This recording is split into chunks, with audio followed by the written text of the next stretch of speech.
It's time for Security Now. Steve Gibson is here. Some final thoughts about passkeys and the potential problem with passkeys. Also, a free streaming pen test security course, which begins next week. A lot of listener feedback. And then finally, what is that flaw, the so-called unfixable flaw with Apple's M1? Steve explains the attack and why you probably don't need to worry about it. It's all coming up next on Security Now. Podcasts you love. From people you trust. This is TWiT. This is Security Now with Steve Gibson, episode 875, recorded Tuesday, June 14th, 2022. The PACMAN Attack. Security Now is brought to you by PlexTrac, the proactive security management platform that helps you focus on winning the right security battles. With PlexTrac, you'll streamline the full workflow from reporting to remediation. Visit plextrac.com/twit to claim your free month. And by NetFoundry. Apply zero trust to any use case, making cloud easy with a simple user experience while closing all inbound ports. Grab your free swag and free tier now by going to netfoundry.io/twit. And by Thinkst Canary.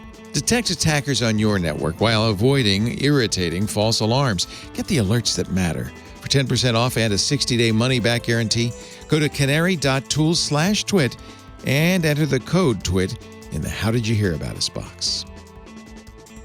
It's time for Security Now, the show where we cover the latest security with this guy right here, the man in charge. Get ready, folks. This show is going to blow your mind. Steve Gibson, you promised me that, right? We've got a good one today, Leo, for 875. I think that's sort of a good number to have an amazing podcast. Okay, so this week will, I expect, be the last time we talk about passkeys for a while, but not quite yet. Our listeners are still buzzing about it, and some widespread confusion about what Apple presented during their WWDC developers session does need a bit of clarification. But while I was writing that up, I realized, and I'll share, how to best characterize what FIDO is, which we're going to get, with respect to Squirrel, which we're not, but more importantly, what the WebAuthn issue is. I mean, that's really the big transformative deal that having FIDO on the front end is going to drive, and it's where all the inertia is going to be. Anyway, I also want to turn our listeners on to a free streaming penetration testing security course, which begins Wednesday after next. Then we have a ton of listener feedback, which I've wrapped in additional news. And one listener's question in particular was so intriguing that I'm going to repeat it, but not answer it yet, so that all of our listeners can have a week to contemplate its correct answer. I love those. All right. I have my pencil poised over my notepad. All right. It just needed it. I mean, it's like a and although I wasn't looking for it, I also stumbled upon a surprising demonstration proof that we are indeed living in a simulation. And it's broken. That's the point. Wait a minute. The simulation's broken? Well, reality is. Oh, okay. And reality can't be broken unless there's a bug in the simulation. Anyway, when I share it, I think you'll be as convinced as I am. So, maybe we're going to rock everyone's world today. Let's do it. Finally, as suggested by this podcast title, which I forgot to mention, is the PACMAN Attack. We're going to take a very deep dive into the past week's headline-capturing news that Apple's famous M1 ARM chips, and presumably the M2s coming soon, all contain a critical bug that cannot be fixed. We'll find out just how bad it is. Yikes. And, Leo, I've got the weirdest picture of the week. you can't argue with it, but it's who printed this on a cable? That's a good question, and I'm seeing it, so I know what you're saying. Well, we'll find out in a moment. Excellent, Steve. Looking forward to it. Our show today brought to you by... Oops, I got to push these buttons in the right order here. There we go. Our show today brought to you by PlexTrac, the purple teaming platform, a proactive cybersecurity management platform for red teams, blue teams, and the teams in between. Are you ready to gain the benefits of purple teaming but have no clue how to get started? Do you even know what purple teaming is? Well, until I met PlexTrac, I didn't, but maybe you do. I think you know what red teams are and blue teams. Are you working to mature your security posture, but struggling to optimize efficiency and facilitate collaboration within your team? This is a great solution. And you don't even have to have a purple team. You could have one team that does it all, but still communication is important. Keeping an eye on the tests you're doing, the checks you're doing, and then on the remediation efforts. PlexTrac is a powerful but simple cybersecurity platform that centralizes all your security assessments, all your pen test reports, all your audit findings, your vulnerability tracking, makes it easy to do all of that, and it transforms the risk management lifecycle because security teams now can generate better reports and they can do it faster. They can aggregate and visualize analytics. They can collaborate. These are all words you want in remediation in real time. It addresses pain points basically across the entire spectrum of security team workflows and roles. So I'll give you an example. There are a number of modules. Well, I'll give you a few of them so you can understand what PlexTrac can do for you. The reports module does what you'd expect, does reports, but it's second to none because it's designed specifically for reporting security findings. So you can insert easily code samples, screenshots, videos. You can put those into any finding. You can import findings from all your major scanning tools. So you just take that. You can create custom templates so you don't have to repeat over and over again. And you can export to those templates with a click of a button. So really, it's going to streamline your reporting. And frankly, the faster and easier you can do reporting, the better, right? You don't want to waste time at like at a typewriter. The runbooks module can facilitate your tabletop exercises. It's a runbooks module, right? So it can be in charge of the red team engagements, breach and attack simulations, your purple teaming activities. It improves communication and collaboration. Ultimately, that's really what it comes down to, right? You find the problem, you got to solve the problem. PlexTrac upgrades your program's capabilities by making the most of every team member and every tool. And they love it too because it takes off the busy work off their shoulders so they can really do the thing they're there to do, right? There's an analytics module which helps you visualize your security posture. There's a few reasons why you want to do that. Of course, it makes it easier for you to, grasp it quickly, assess it, prioritize it. It's a much better workflow.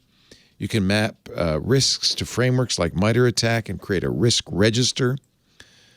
By the way, and when you're reporting to the board or the CISO or the C-level executives, you'll love PlexTrac because your reports are so visual, so clear.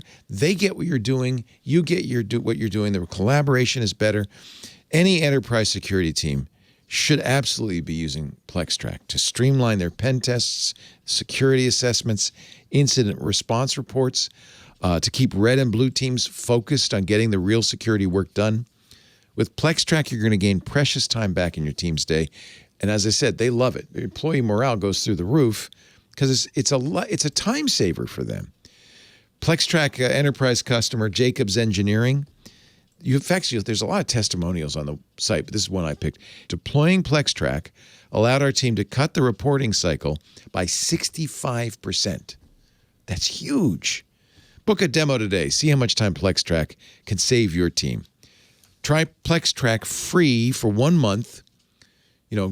Really test it out. See how it can improve your effectiveness, improve the efficiency of your security teams. But I got to warn you, when they've tried it for a month, they're never going to let it go. They're going to say, no, we're using this. Go to plextrac.com/twit to claim the free month, PlexTrac PlexTrac. Okay. PlexTrac.com/TWIT. Make sure you use that so they know that you saw it on Security Now, and that way Steve gets credit. PlexTrac.com/TWiT. I know sometimes people use Security Now. In this case, use TWiT. That's the one they want to use. And by the way, we thanks PlexTrac so much for supporting Steve and his silly pictures of the week. So, okay, this is not my fault. I didn't do this. Not my fault. Okay, so what we got here is an Ethernet cable, Cat 5 or Cat 6, and it says it's printed very authentic looking. I mean, I believe that this cable actually has this printed on it. It says, cut here to activate firewall. And then it's got an arrow pointing to a little line, and there you can see an arrow pointing from the other direction where it probably says the same thing, cut here to activate firewall, telling you that, I mean, it just must be somebody who is making cable with a great sense of humor who said, okay, we'll just put something funny on it. He's not wrong. No, and the person who sent this to me used a big red rectangle to highlight that phrase. Unfortunately, it overlays the top level domain. I can see www. We want to know where you get this, don't we? Yes. I'm like, okay, what? So I can't see what the top level domain is. It's www.bit.something. Looks like maybe an N something, or I don't know. I mean, I think the shortest TLD is 2 characters, so I think we're missing maybe NL. BIT. NL. That's Netherlands, right? That feels like feels like a Dutch joke. It does. Cut here to activate firewall. Yeah.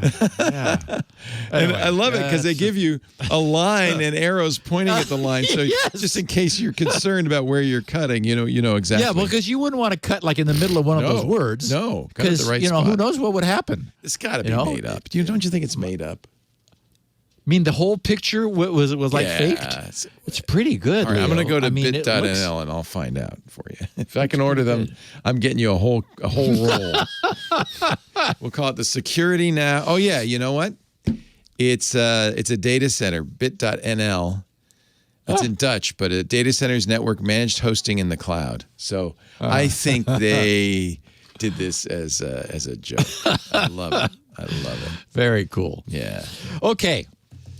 So I heard from many different listeners that during the WWDC developer presentation on passkeys, Apple talked about synchronizing keys. So I listened carefully to the entire presentation. For anyone who's interested, the 34-minute presentation video is this week's GRC shortcut of the week. So that means it's https://grc.sc/875. As I said, it's about a 34-minute presentation, 33, 34. And I believe that what these people thought they heard was Apple addressing the need for, or thought that what they heard, being Apple addressing the need for the type of synchronization we talked about last week, syncing apps across non-Apple ecosystems like Android and Windows, is not what happened. I found no mention of anything like that anywhere in the presentation, nor is it anywhere in the developer docs, which I've also linked to in the show notes for anybody who wants to jump right to it.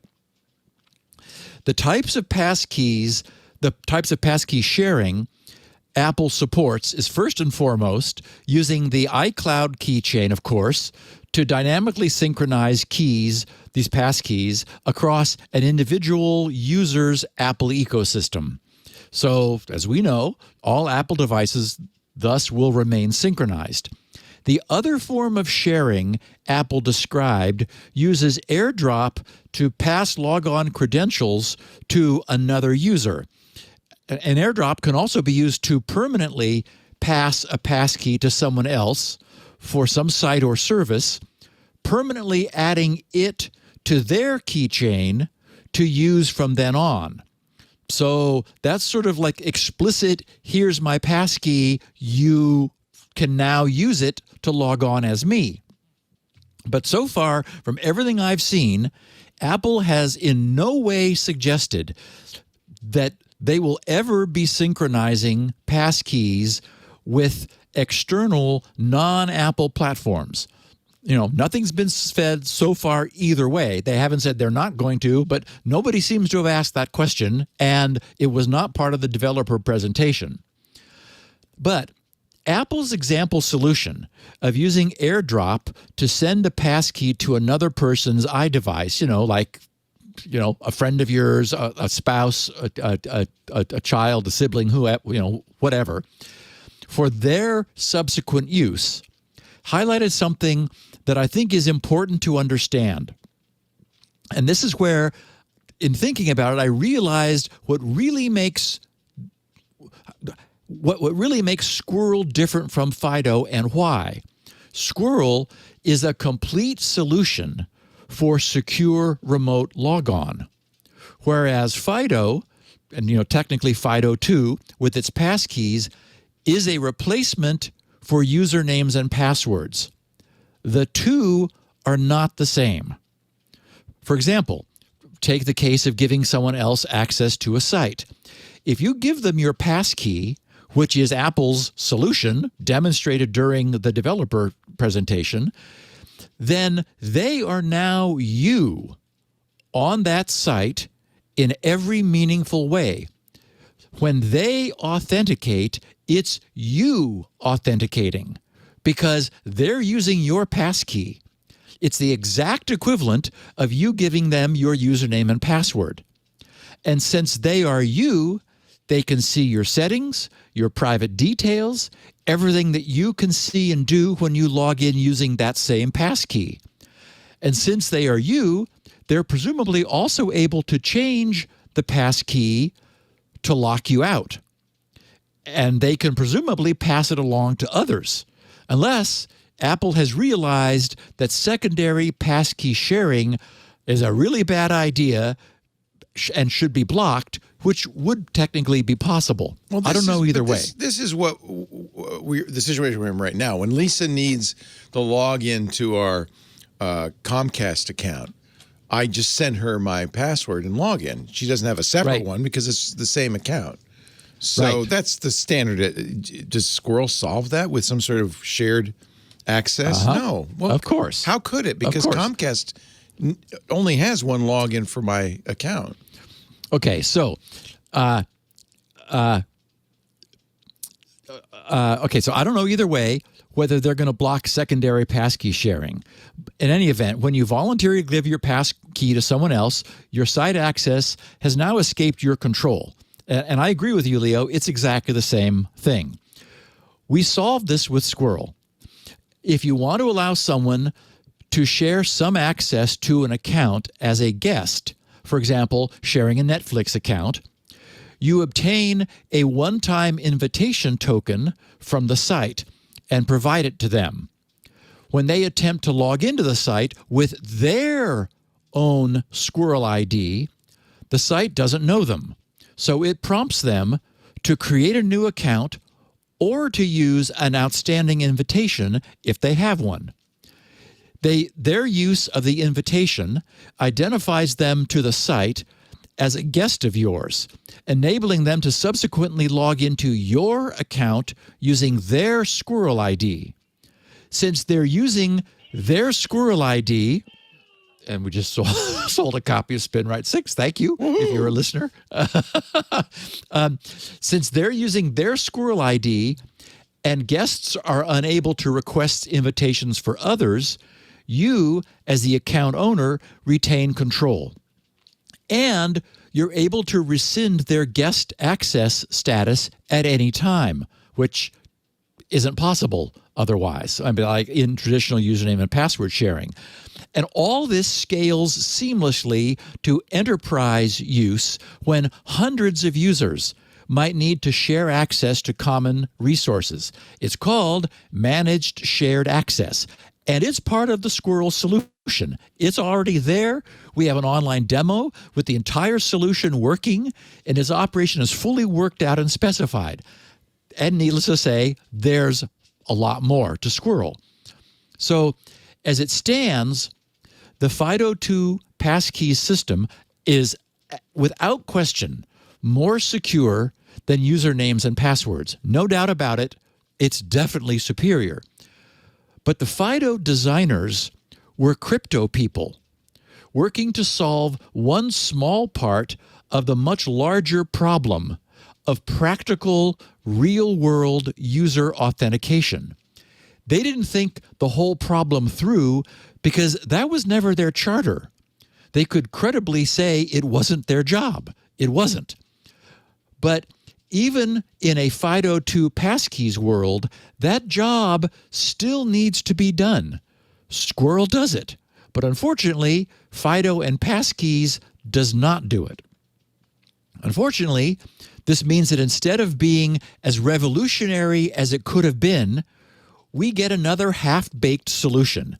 It's way better than what came before, but it missed the opportunity which comes along so rarely to address the practical needs of and really solve the network authentication problem. Rather than the true breakthrough that Squirrel's adoption would have meant, we're going to get incremental progress. It's definitely progress, but because it wasn't really thought through as an entire solution, FIDO is basically a crypto hack. It also brings a whole new set of problems. If FIDO is to be our solution, we really do need some form of centralized passkey storage and synchronization, not only within a vendor, but also across vendors. Last week, someone calling themselves Captain Jack Zeno mentioned at SGGRC in a tweet to someone else. So it appeared in my Twitter feed.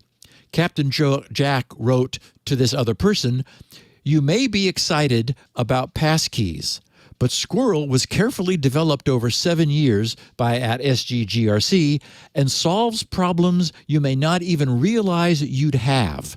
And he mentioned potentially cross-platform portability. And yeah, as we know, Squirrel does that, and it does so much more. Someone tweeting as Dr. Nathan P. Gibson, I guess that's his Twitter handle, said, "Hi, Steve. Loved your detailed breakdown of passkey. You mentioned waiting for password managers to start providing sync services for these FIDO2 private keys. I see that LastPass seems to be promising something, quote, later this year, unquote." And then he has a link to the blog. He says, "Do you know anything more about when this syncing might be coming to a password manager near me?" And so I saw LastPass's blog post last Monday the 6th. It was a bit confusing, and I spent some time trying to figure out what they were saying, because they were at the same time also promoting the new use of what they called no more passwords today. And what I understand is that apparently that's by the use of their own LastPass authenticator, which would use the biometrics present on a handset. Thus, you could unlock your LastPass vault without using a master password. Okay, so not that big an announcement. But separate from that immediate announcement was indeed a forward-looking statement of their intention to support FIDO2 passkeys. So that's not today, but at least one major password manager is taking aim at this problem. And if one does, they'll all need to. So I suspect that the biggest effect of Apple's, Google's, and Microsoft's support may be to induce websites to bring up their own support for WebAuthn, which is what's necessary on the back end. And so let's talk for a minute. By the way, that's what 1Password says they're going to do is support Authn. Good. Yeah. Good. So that's the way to do it, right? Yes. And then presumably there'd be an import feature from 1Password Manager or iCloud, I would hope. Well, yes. Now, it'll be really interesting to see whether Apple allows a wholesale export. Well, they say they are. They say there's an export feature, yeah? No. They didn't say that. No, they said there's a passkey sharing, which is different. You use AirDrop to send one key to a phone. I know that's not the same. But somebody told me, and you've watched the presentation. I watched the presentation. I read the developer docs. There's not a word about export. Okay. And if I'm wrong, listeners, please correct me. I'd much rather it be true that they're going to allow export than just, be a curmudgeon and say, well, I didn't get it right. So, if anyone finds that there's an export of passkeys from iLand, I want to know. Okay, so WebAuthn. The heavy lift that FIDO will face and that Squirrel would have faced was the need for back-end web server support. As we know, it's surprising, always surprising, how slowly things change. No question about it, it's going to take years. It's going to take all of the major web server platforms to build it in, then for all of the existing web servers to be upgraded to support it, and then to do whatever they need to do on their end to actually, give it a database and enable it and, have the lights on. And since it's not clear that there's a huge benefit to them, since things are sort of working as is, I think we can expect it's going to take a while. Think about how long it took for the log on with Facebook and log on with Google OAuth kludge to finally become popular. And it's still far from universal. It's around, you encounter it, but you certainly can't use it everywhere. What you can use everywhere is the original fill out the form username and password. The reason password managers were an overnight hit was that they provided an entirely client-side solution which did not require any back-end change to websites. Web servers didn't know or care how a user was arranging to provide their username and password, and they didn't need to care. But make no mistake, automated form fill of username and password is and has always been a horrific kludge. The fact that kludges mostly work doesn't make them any less kludgy. WebAuthn finally, and at long last, changes that. The adoption of WebAuthn, which was approved and formalized by the W3C consortium 3 years ago, back in 2019, represents a massive and long-needed update to username and password authentication. As I mentioned last week, FIDO and Squirrel work essentially the same way. They both give a web server a public key. The web server generates a random nonce, which it sends to the browser. The browser, holding the matching private key, which it never releases, signs and returns that nonce to the web server. And the web server uses the public key that it has on file to verify the returned signature. What WebAuthn is and does is provide all of the mechanics, definitions, protocols, specifications, and implementations of that new form of interchange between a web server and a web client. Now, we're likely going to be facing a chicken and egg situation for some time. What kind of got lost amid the ballyhoo of Apple's announcement last Monday is the fact that you can't use it anywhere. I mean, it's like having Squirrel, which we've had for years now, but you can't actually log in anywhere but GRC and, a couple of community also. You can use your Squirrel there. I think you can. Well, I set it up, and then remember one of your guys in the forums was providing a back-end server because you need a back-end server for Squirrel, right? Well, some sort of authentication thing. I don't have one on any of my implementations, but you certainly could. You could federate the authentication to a backend there was something going on Squirrel that I couldn't do that he was doing, and then he let that slide, and so people were using Squirrel to log into TWiT.community, couldn't use it, and then he said, "Oh yeah, let me see if I can get." I don't know. I haven't kept up on that. And it just sort of died. Yeah, it just sort of died out. Yeah. So, but I needed some piece that he was providing. Well, thank you for trying, Leo. It will be good that Apple and Google and Microsoft will all be supporting passkeys, which is to say FIDO2 on the client side and WebAuthn on the protocol back-end server side. That's the glue that makes this possible. But when iOS 16 arrives with its built-in passkey support, you'll probably only be able to log into apple.com, google.com, and maybe microsoft.com due to the heavy lift of change that will be required on the back end. But WebAuthn is the key, period. It provides a complete replacement for the insecure mess of usernames and passwords that we've been living since the dawn of man.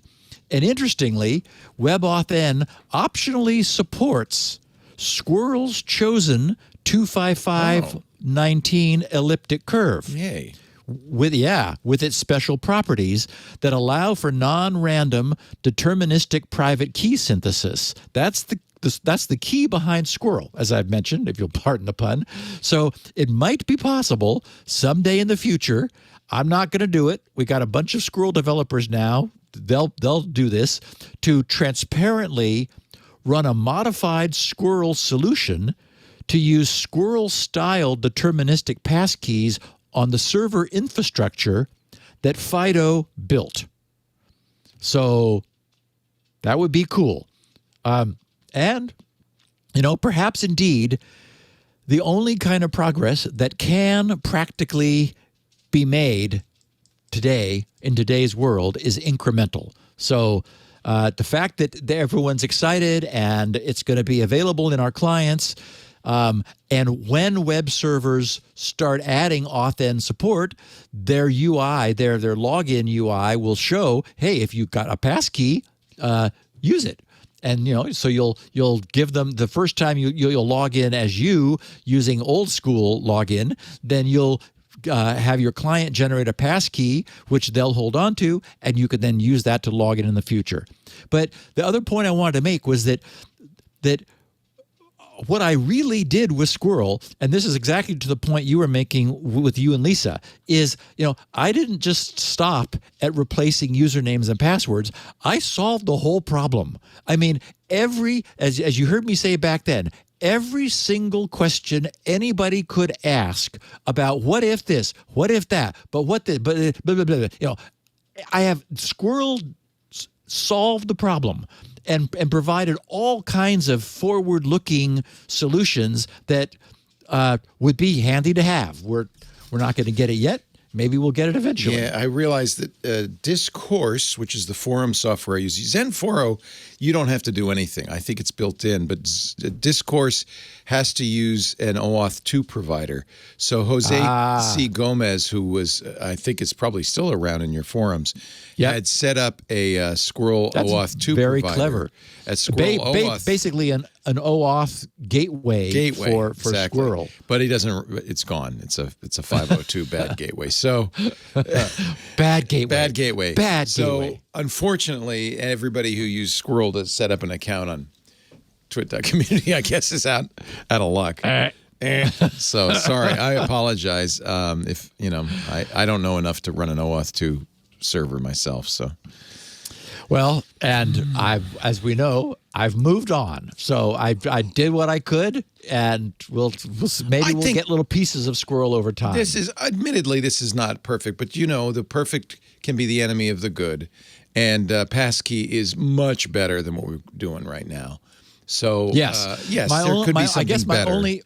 I guess my only argument is that making a change on the back end requires everybody to make the change. Right. And it's such a heavy lift that if we were going to make a change, let's make it a good one.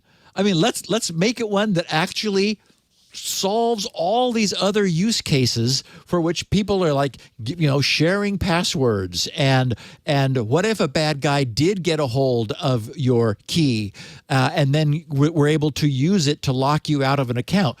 That doesn't work with Squirrel. Some person who gets your Squirrel identity cannot lock you out of accounts where you are registered with Squirrel. There's so much there. but and that's where the time went.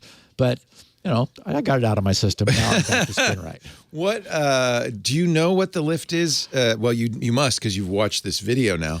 How hard it would be? Let's say I wanted to implement passkeys on a site. So no mortal will do that. It's that hard.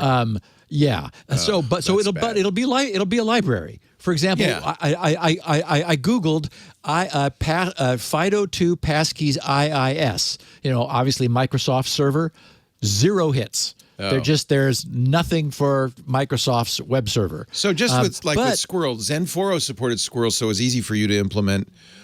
Discourse does not. It requires an OAuth2 backend. Actually, Zen4o did not support Squirrel. But somebody wrote something. That was Rasmus Vind, our wonderful PHP guy who hacked Zen4o to do that. Yeah, well, actually, Zen4o has a beautiful add-ons architecture. So he was literally able to create an add-on that any Zen4o user, any Zen4o site could just do it. And of course, none have, because what's a squirrel? Well, you're relying. I'm just as I am with Discourse. I would be relying on Discourse adding that capability. And somebody's using WordPress, they would need a plug-in. The good news is that the web is mostly dominated by a handful of servers.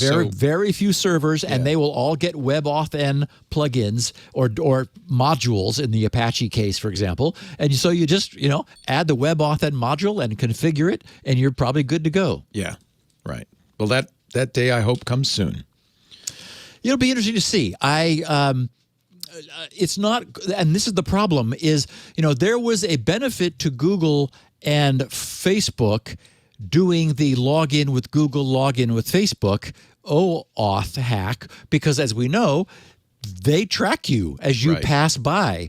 They know who you are and where you're logging in. So this federated OAuth login is, they had a benefit. They had a reason for doing it. It's not clear to me what the benefit will be to web servers and websites adding passkeys. Things are working the way they are now.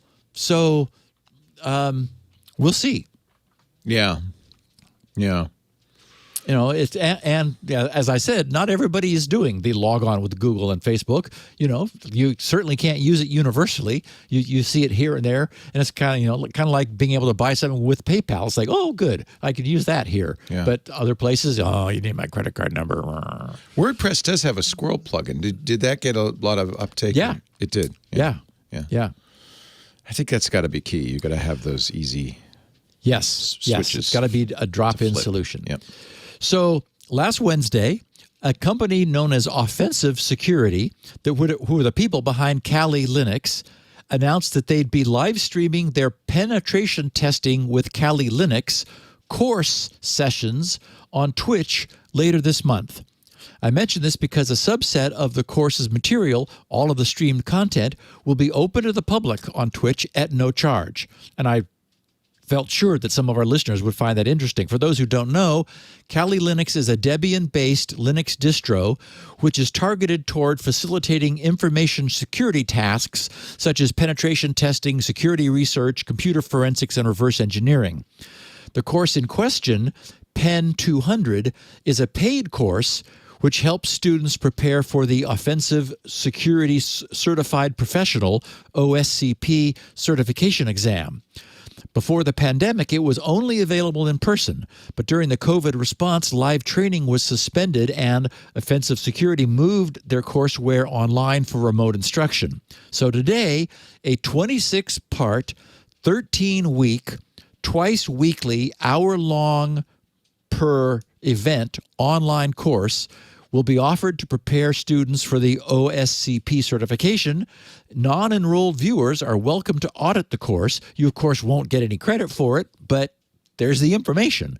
There's an FAQ in the show notes, which details, or a link to the FAQ in the show notes, which details everything you'll need to get going.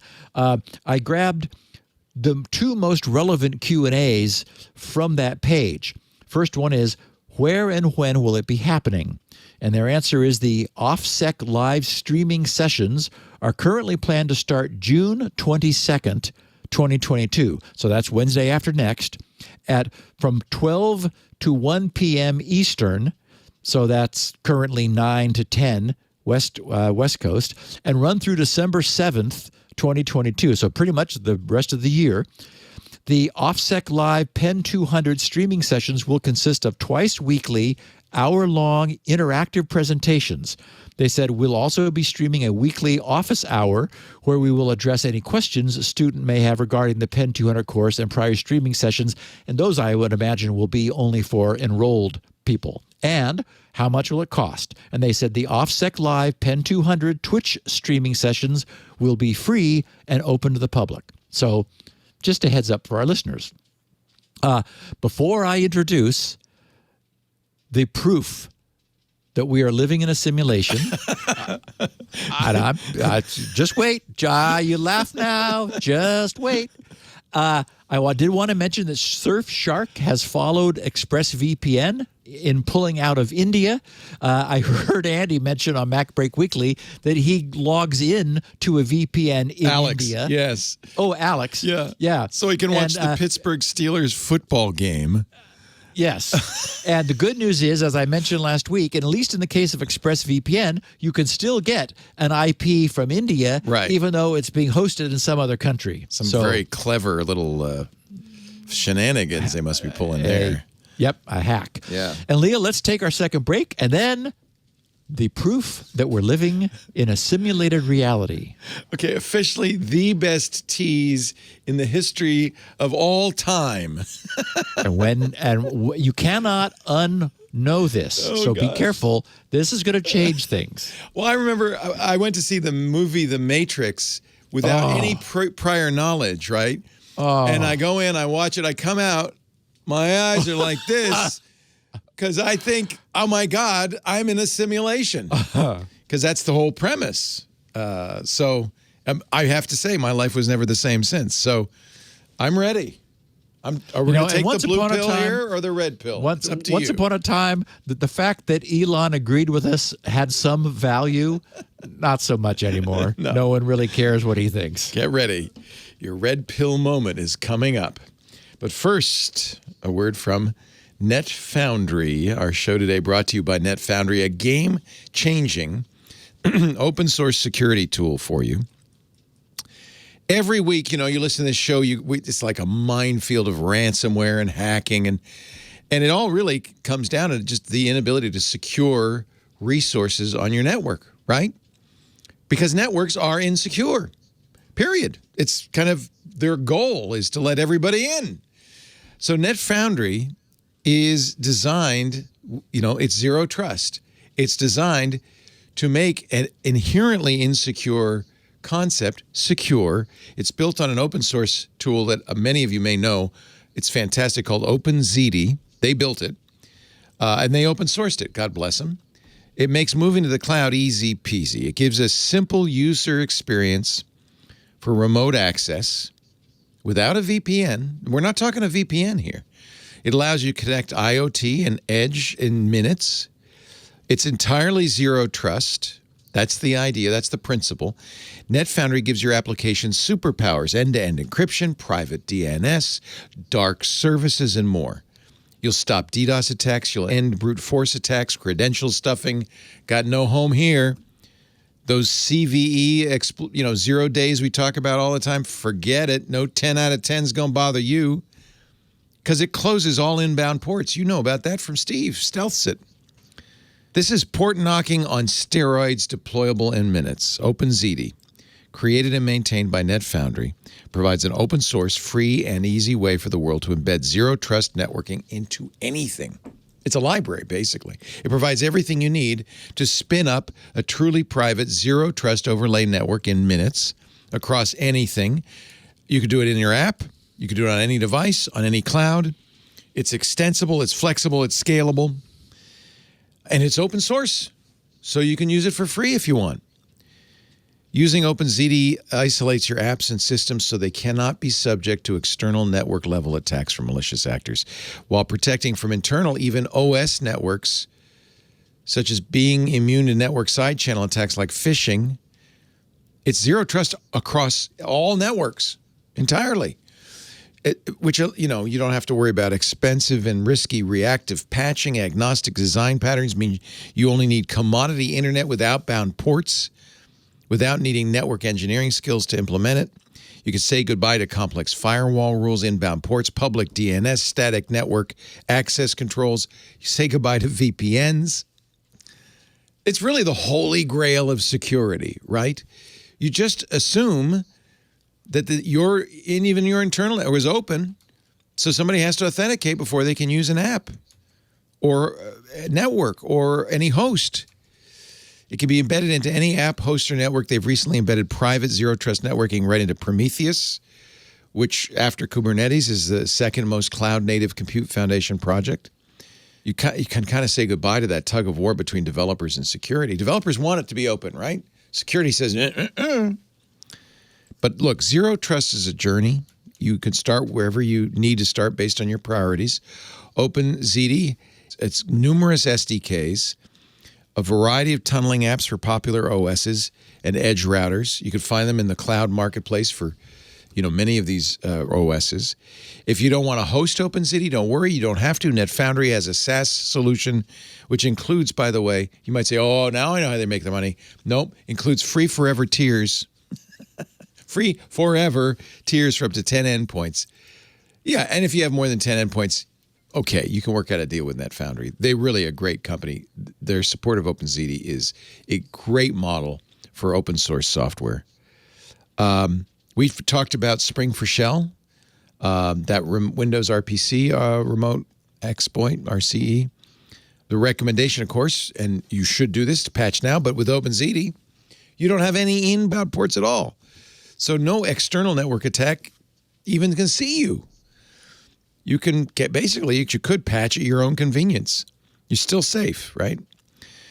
That's an example. This is a big concept, a big subject, and there is a lot to this, and it's really mind-bogglingly good. I want you to go to NetFoundry, NetFoundry.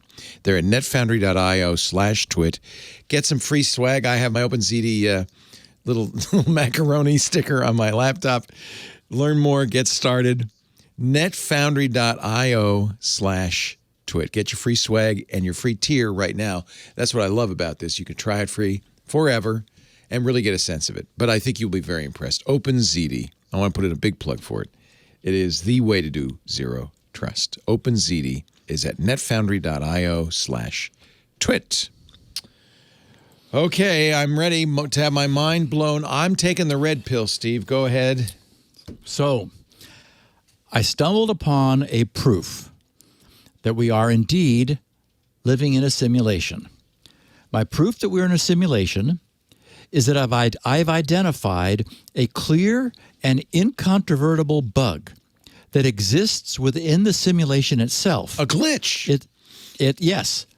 It's a bug because it defies reality, which is, after all, what the simulation is intended to simulate. Yeah. And what makes this so compelling is that all of us are aware of this bug, but we all just shrug it off without it ever occurring to us that that is what it is. So here's the bug. I'm ready to have my mind blown. Okay. It's a clear failure in the rules of probability. If the rules of probability were being properly simulated, when you attempt to plug in one of those original USB-A style rectangular plugs, the plug's orientation would be wrong only half the time. Yeah.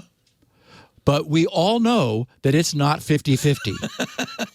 Everyone's experience is that the first time we attempt to plug in one of those, it is almost always wrong. Always. Always. Isn't it? It is. Yes. Leo, it is always wrong.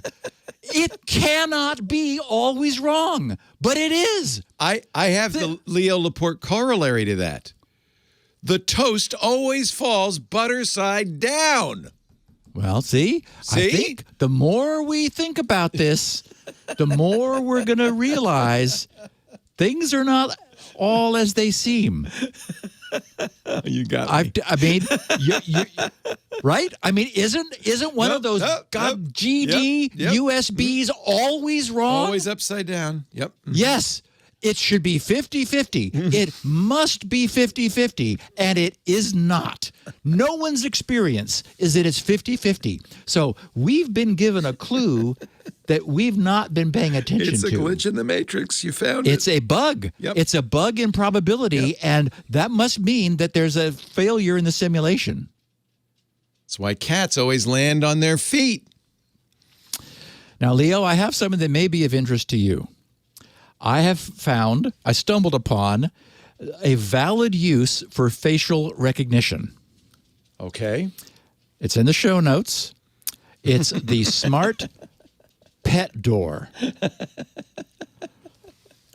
The other day, I encountered an absolutely valid and very clever application for facial recognition, which I doubt that anyone would have a problem with, unlike recognizing people. The bad news is that it's called Petvation, which has just got to be about the worst name that anyone has ever come up with. Petvation. My God. I'm sure there must be a wonderful name for such a product. Hopefully some listener will think of it and tell these poor Kickstarter people. So what is it? Though you'd never know it from the name, it's a little automated doggy door or cat door, which employs facial recognition of the household canine or feline. Now, see, you're not a pet owner, so I know that you don't know how serious the need is for this. We have a pet door, and we actually had to chip our cats so that the pet door, when they get close, it uses RFID, and it goes and opens. Because otherwise, raccoons, turkeys, vultures, apparently wolves, ducks. I've heard about apparently ducks. Anything could use that portal. Yep. Yeah. Yep. But I would love the face recognition. That'd be great. Isn't that great? So it's an automated doggy door or cat door, employs this facial recognition. As they approach the door, their identities are verified, and only if they are known to it will it raise the barrier and allow them to pass. It's brilliant.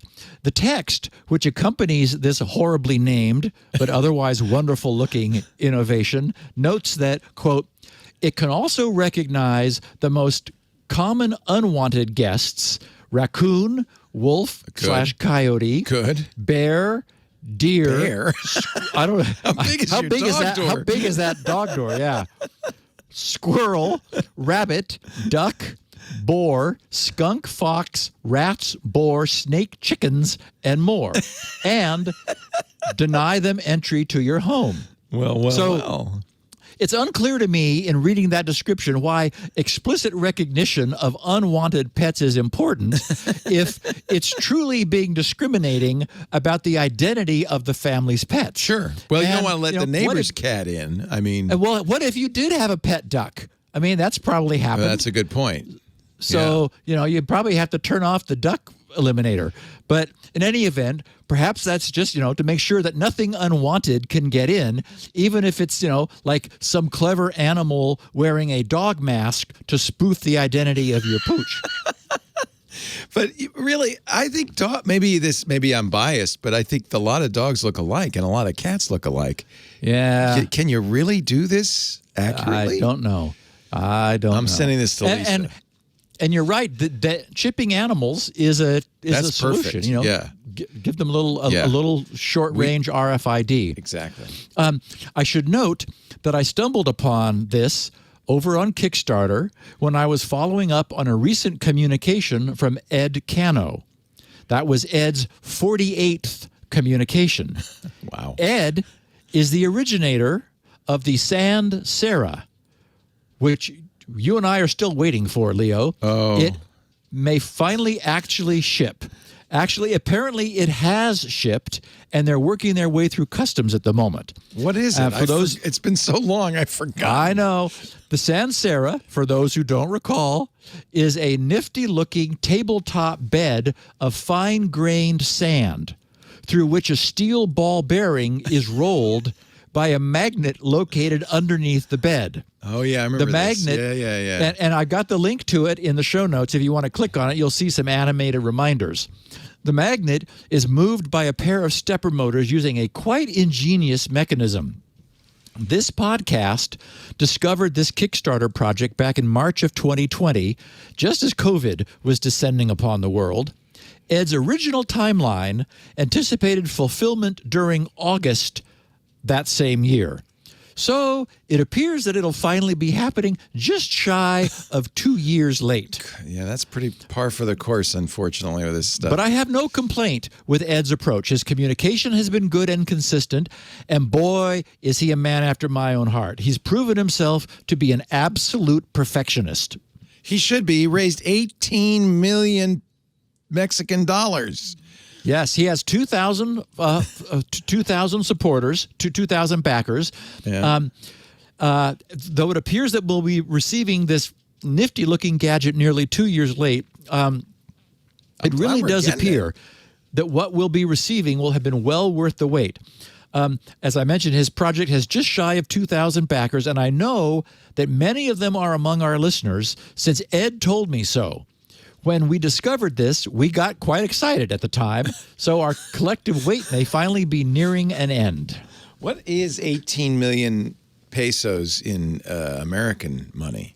I don't know. It was a couple $100, I think. Yeah. I think it's, Yeah, it was. Each. It's expensive. He says 19 pesos to the dollar. So, yeah, that's right. They're about a nickel each. So he raised a lot of money. Yeah, well, it's 20 million nickels worth to you. He didn't run out of money. Apparently, he pulled this thing off, and I thought of it because Lori she will love this. It's just it's like the perfect. And he's worked on making it quiet because it was like you could hear the stepping motors buzzing, and so no, not anymore.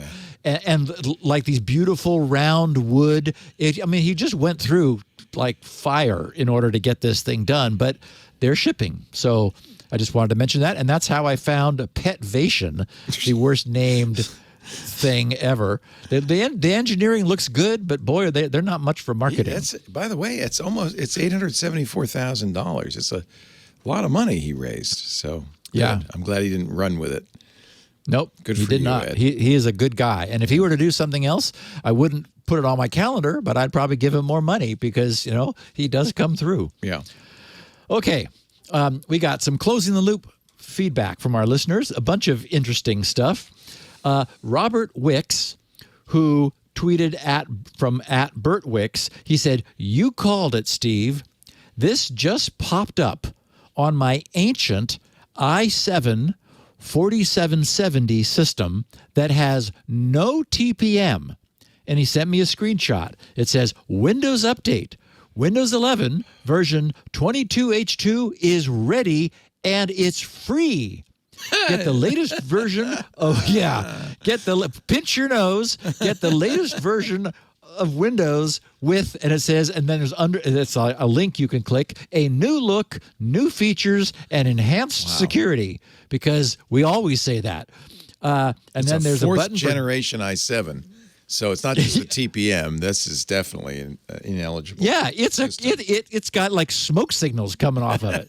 So Peter G. Chase also tweeted from @PChaseG. He said, "Ha, my only slightly ineligible for Win 11 upgrade PC processor is now magically eligible, and Windows is pestering me to do it.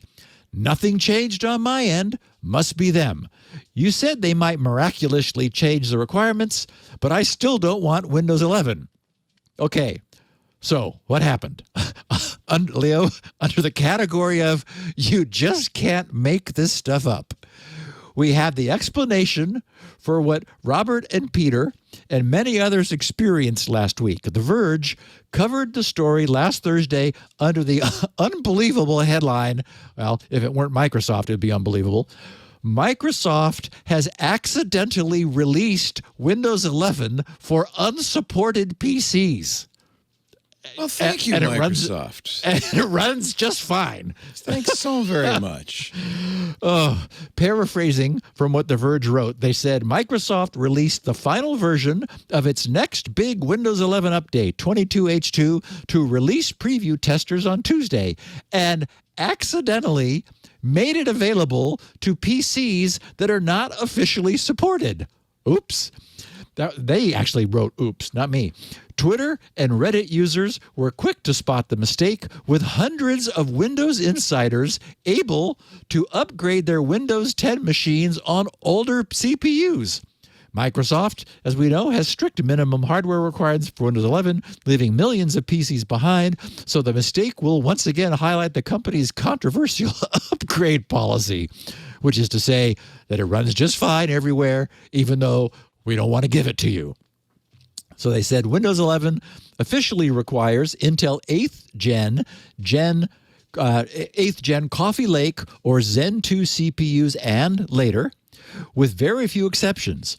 While there are easy ways to install Windows 11 on unsupported CPUs, Microsoft doesn't even let its Windows insiders officially install beta builds of the operating system on unsupported PCs, so this mistaken release is rather unusual.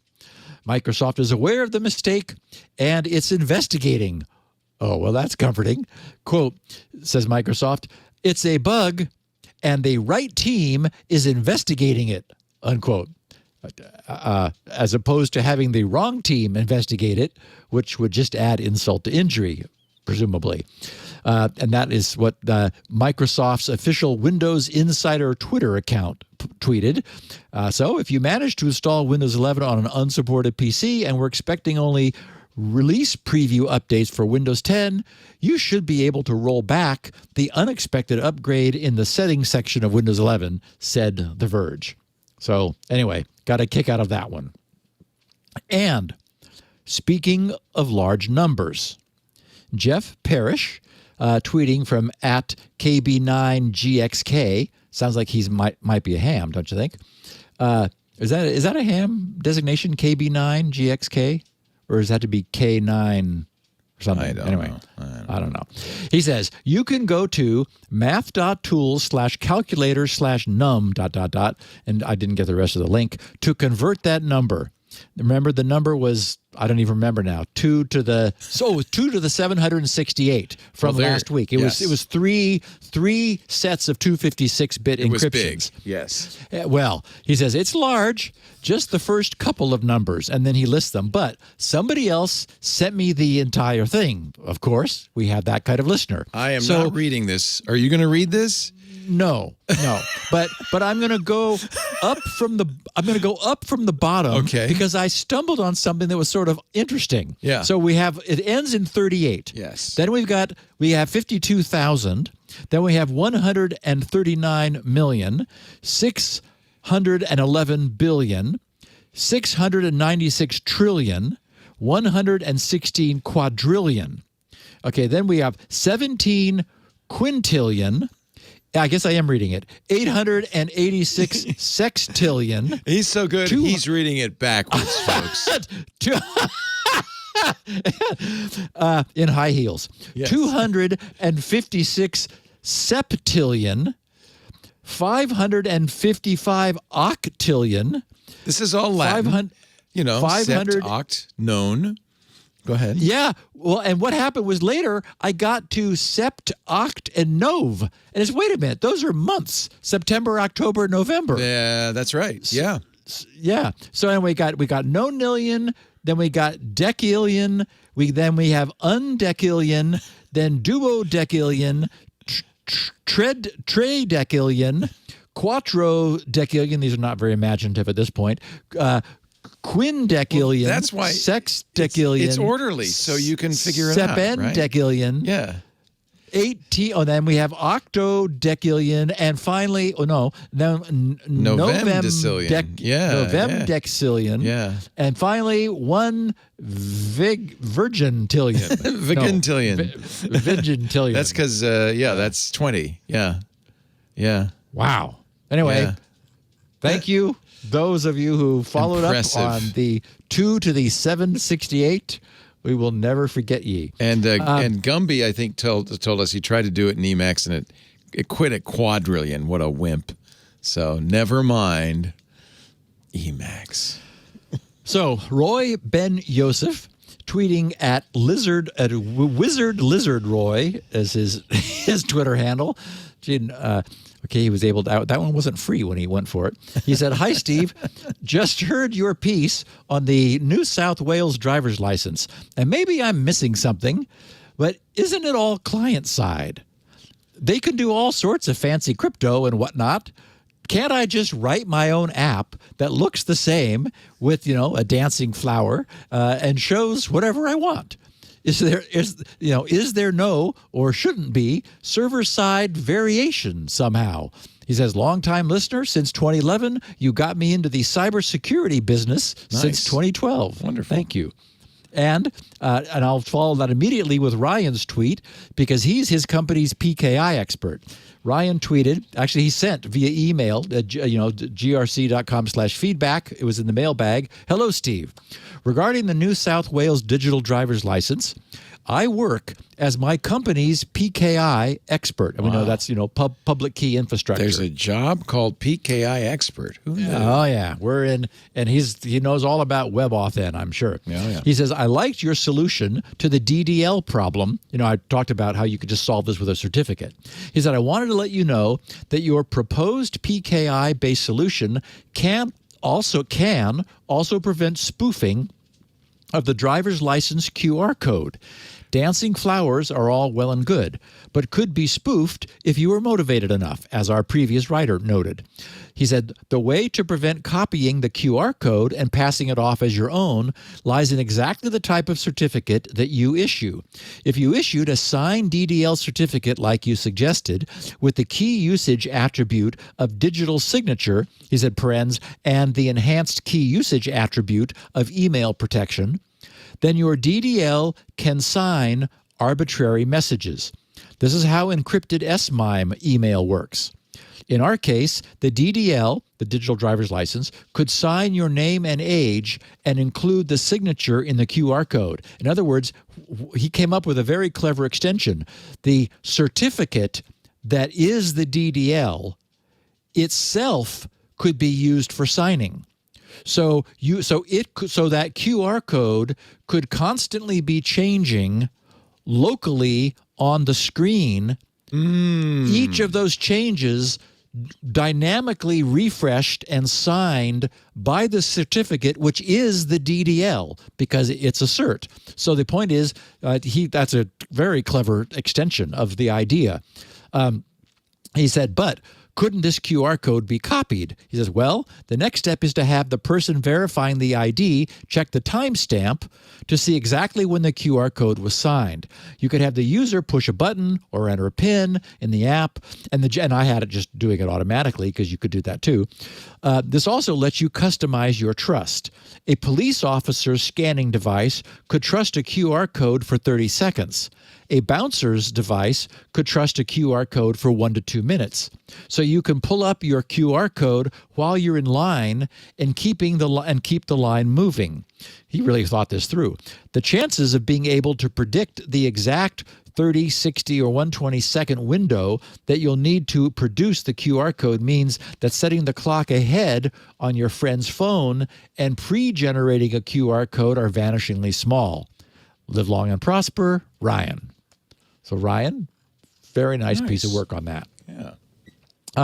Tom Davies was a little grumbly. He said, "It always grates me a bit when you dunk on GDPR for ruining browsing," unquote. "Please have a look here." And he sent me to www.coventry.ac.uk. He says, "As you can see, it's perfectly possible to be GDPR compliant, only forcing a single interaction on the user. What has ruined browsing," he has again in quotes, "is not GDPR, but web hosts' reliance on tracking users to the point where they would rather ruin your browsing experience than allow you to opt out." He says, I've not dug into it that much, but I'm sure we've all seen examples where it's clear that sites are deliberately making it extremely difficult to do anything other than accept the default "please track me" option. It really seems that if you don't want to be tracked, these sites do not want you to visit. So I was curious to see what Tom was referring to. And Leo, you brought it up. So I went over there. What Tom means, because we have a bar at the bottom with 3 options.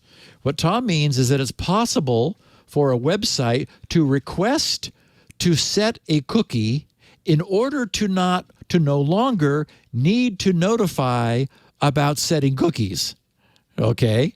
And just for the record, since Tom says this is grating on him, we've previously made it clear that the strict privacy regulations that had been in place long before the GDPR, but that everyone was happily ignoring, thus no annoying cookie warning banners, until the GDPR was enacted to give those regulations some teeth.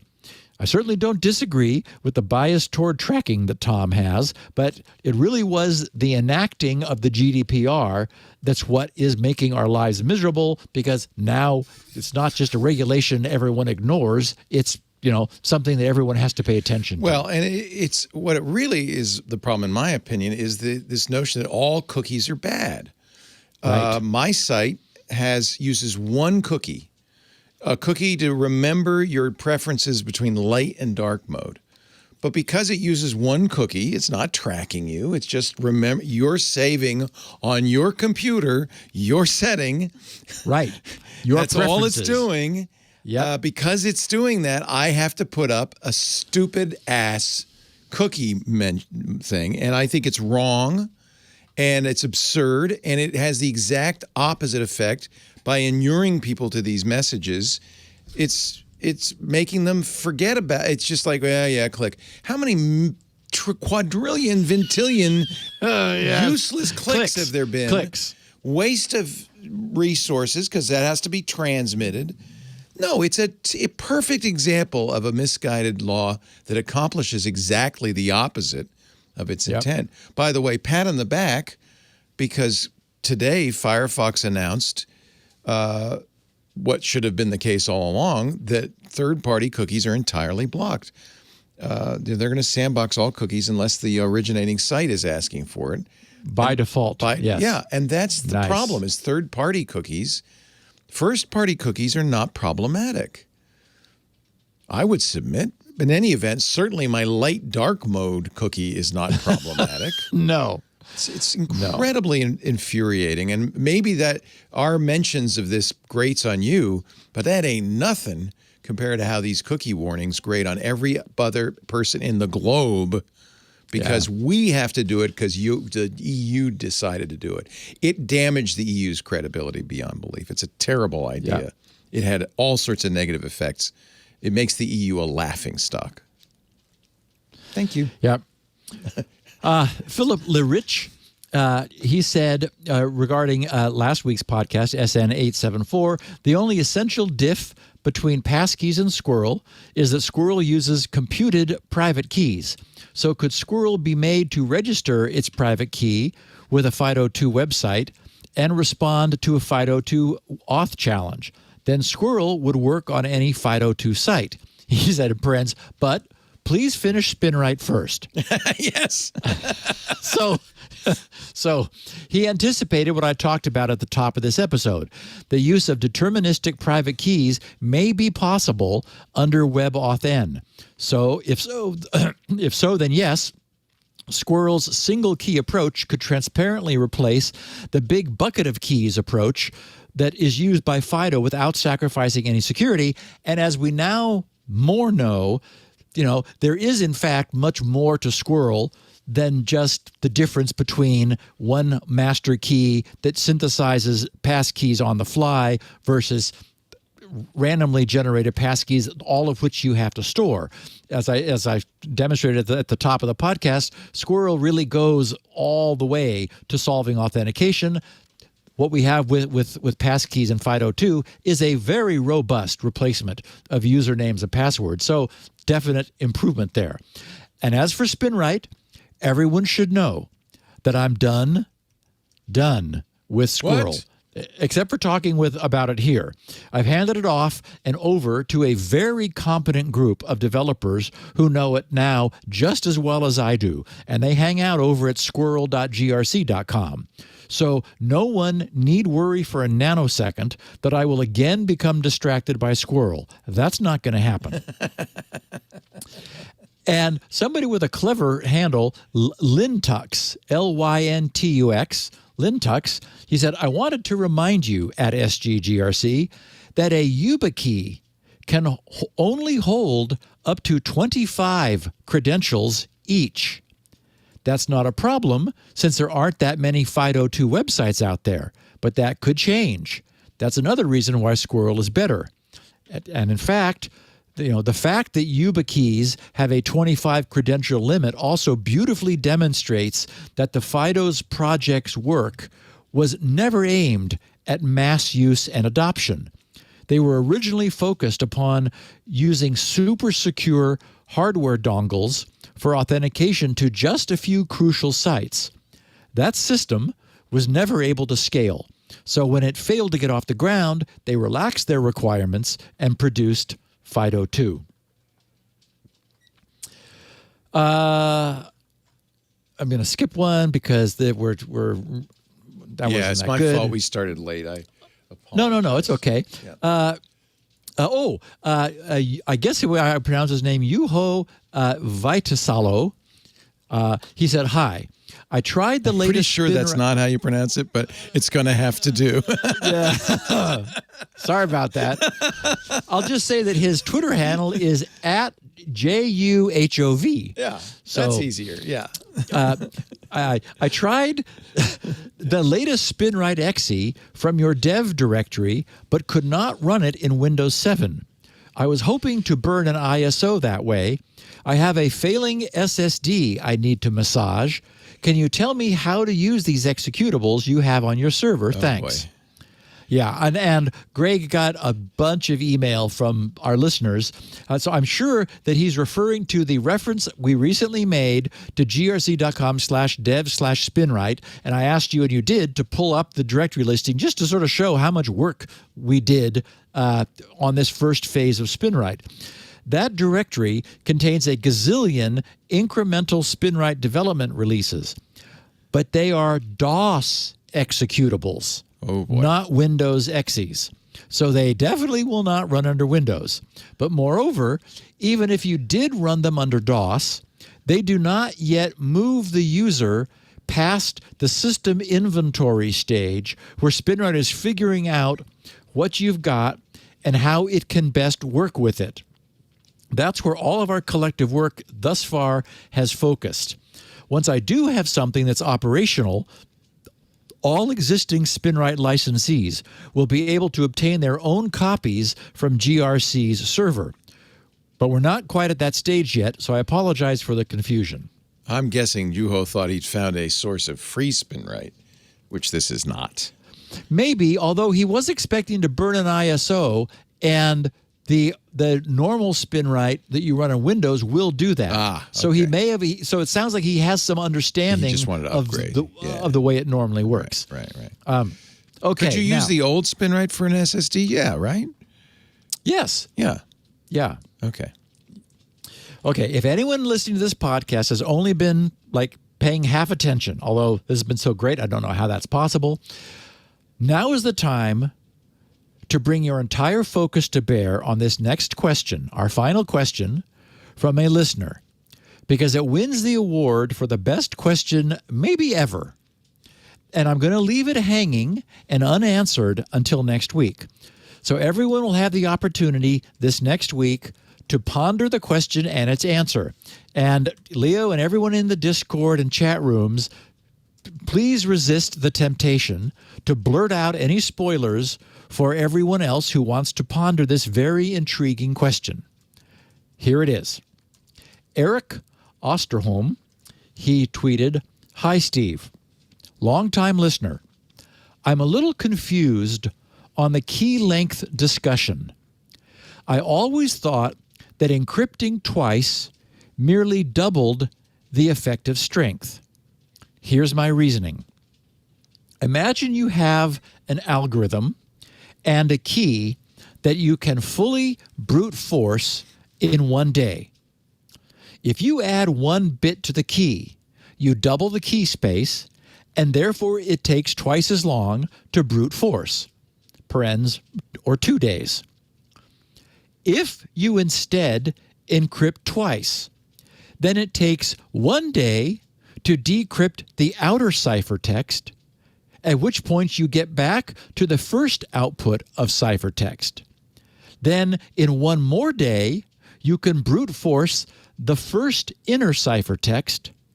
Like in the first example, this takes 2 days. It seems to me that these are equivalent. Is there something I'm missing?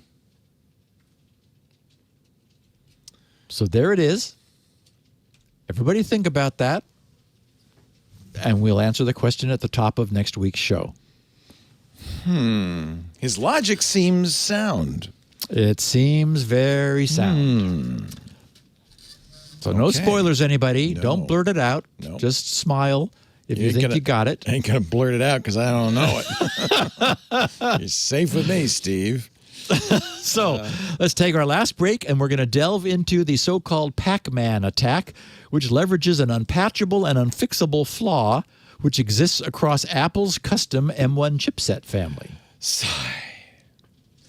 I'm going to talk about our sponsor today. I've talked about him before. It's what we started with, honeypots.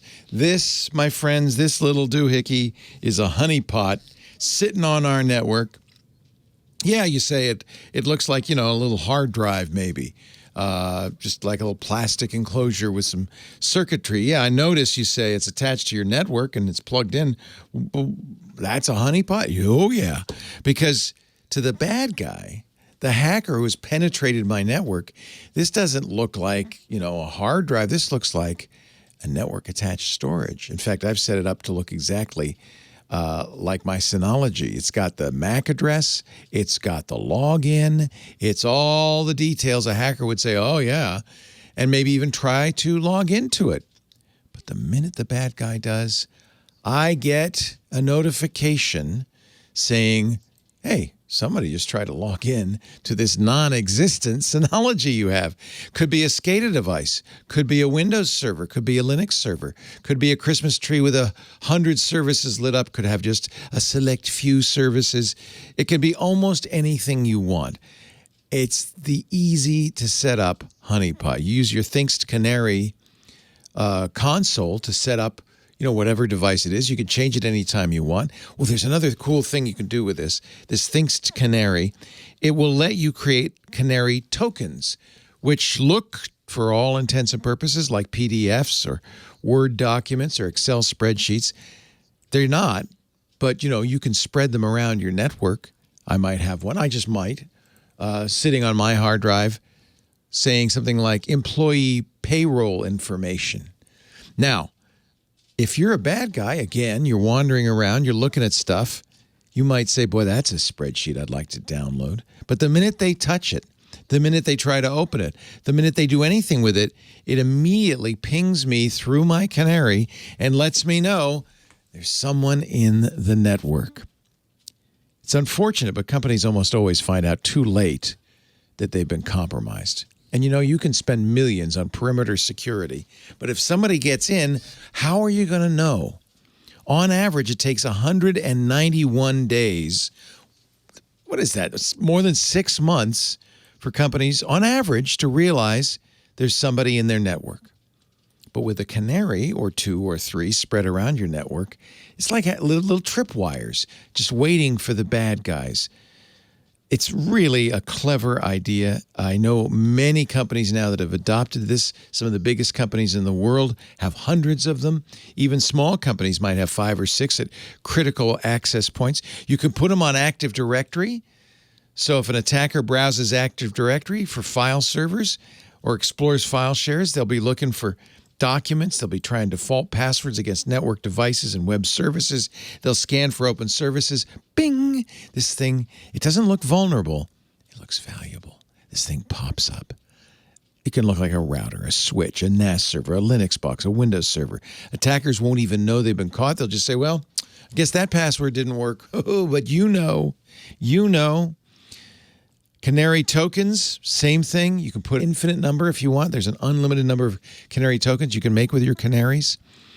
It's designed to be simple. In fact, Canary is based on the work that the company's founders did, training other companies, militaries, even governments on how to break into networks. And it's with their knowledge about how attackers work that they built Canary. You can change its configuration anytime you want in minutes. And you know, the best part is they just sit there quietly on the network. You know, if you don't hear from them, all is well.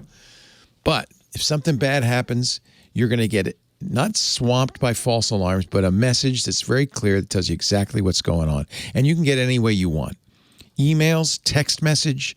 You're going to get a console when you get your canaries. You can just check that. It works with Slack. In fact, it works with webhooks, so it works with a whole bunch of stuff. Syslog. There's even an API if you want a kind of custom interface. I think canaries are the best, one of the best tools against data breaches. You've got your perimeter defenses. You need those, but you also need somebody on the inside keeping an eye out for you, watching, because there's nothing worse than getting that email from an intruder who says, yeah, we just triggered ransomware, and oh, by the way, we've been on your network for months, exfiltrated 18 terabytes worth of customer records, employee records, and that new movie you're about to release. You'll know before that happens. Now, how much do they cost? Well, it depends what you're going to get. I'll give you an example. Go to canary.tools/twit, canary.tools/twit. Let's say you want 5 of them, because that's reasonable. Small business, you might put them around different places in the network. $7,500 a year for 5. You can get more or fewer if you want. Of course, as I mentioned, you get your own hosted console. You get upgrades, support, maintenance for a year. You sit on it, you break it, whatever. They'll send you a new one, no questions asked. You can take 10% off that if you use the word TWiT in the How Did You Hear About Us box. That helps us because then they know you saw it here. But it also helps you 10% off. And that's, by the way, not just for the first year, that's forever. That's for life. And if you're at all worried, we know you're going to love this Canary, but if you're at all unhappy, you've got a 2-month money-back guarantee. So there really is no risk. Canary.tools/twit. Canary, canary, like the canary in the coal mine, get it? Canary.tools/twit. Enter the code TWIT, T-W-I-T, in the How Did You Hear About Us box to claim your 10% off for life. These are just brilliant. If you're not running this, what is your plan when somebody gets in and they're wandering around and you don't know? Because you know what? You're not going to see them. It's not like some stranger in the hall. Who are you? No, they're sneaky. Canary.tools/twit. We thank them so much for creating a great device and for supporting Security Now. Okay, Steve, let's move on. By far, the biggest headline-grabbing news this past week was the teaser that Apple's much-vaunted M1 chips contain a critical bug or bugs that cannot be patched or repaired. First of all, only part of that is true. The reason Apple is being singled out is that their M1 ARM architecture chips are the first to use a cool new feature of the ARM version 8.3 architecture known as pointer authentication.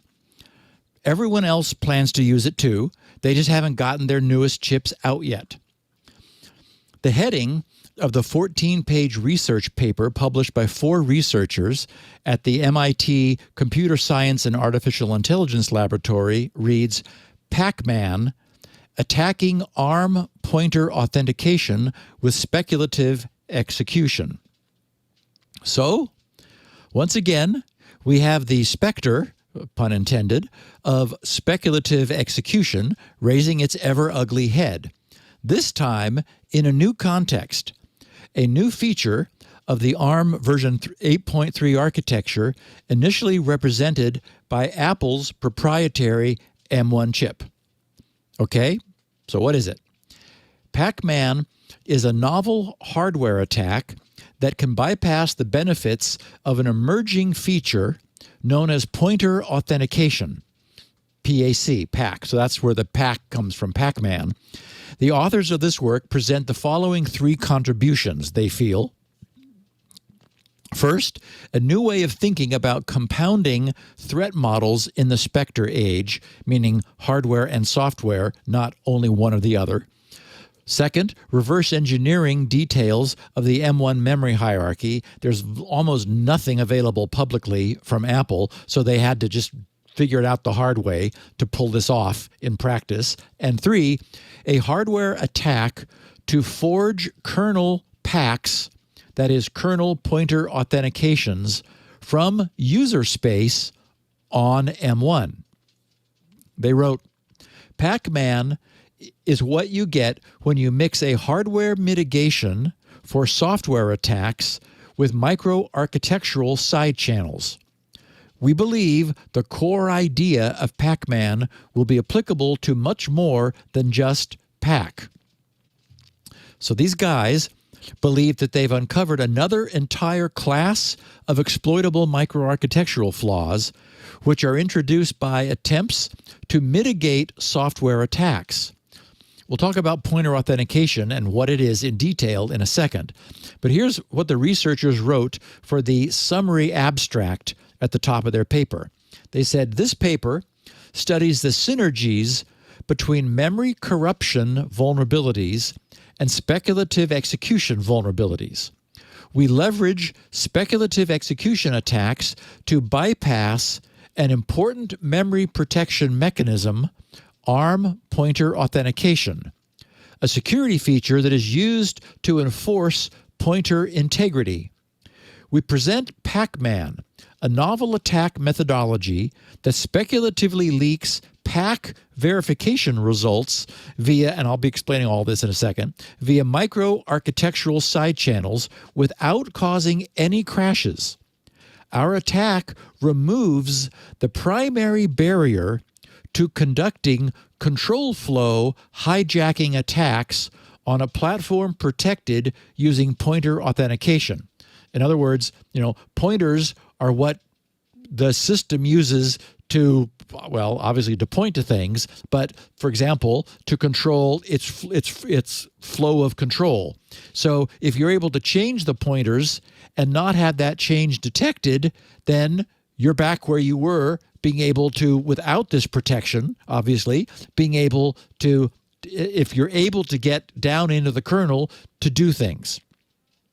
So they said, we demonstrate multiple proof of concept attacks of PACMAN on the Apple M1 SoC, system on a chip, the first desktop processor that supports ARM pointer authentication.